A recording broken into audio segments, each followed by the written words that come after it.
Hello everyone. তো Sunday morning যাচ্ছিলাম একটু মেলাতেই, কিন্তু এত রৌদ্রু দেখে মেলাতে আর যেতে পারিনি, আর দোকানও সেরকম কিছু খোলেনি। তো এসে গেলাম একটু ফুডসে, তখন বাজে 12টা। তো ওই দিন আর ব্রেকফাস্ট করে ঘর থেকে বেরোই নেই, তার জন্য এই ফুডসে গিয়ে টুকটাক কিছু খেয়ে নিয়েছি। টুকটাক কি আর, লাঞ্চই হয়ে গেছে, এত কিছু খেয়ে পেট ফুল হয়ে গেছিলো।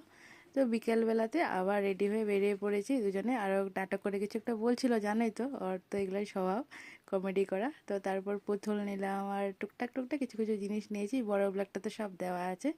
প্রথম দিন তো গেছিলাম মাদের সাথে, ওই দিনও টুকটাক কিনেছি, আবার আজকেও কিনেছি, মানে লাস্ট দিন ছিল সানডে। তারপরে এই যে তিলক করে নিয়েছি আমরা সবাই।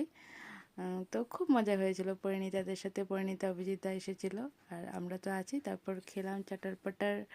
আর লালতে ছিল না ওই দিনটা সানডে, তো খুব ভিড়ও ছিল। এতে তো খুব বড় মেলা, ভিড় হয়ই। তারপর ঘরে আসলাম, এসে মাকে দেখাচ্ছিলাম জিনিস, আর মাও গেছিলো মেলাতে।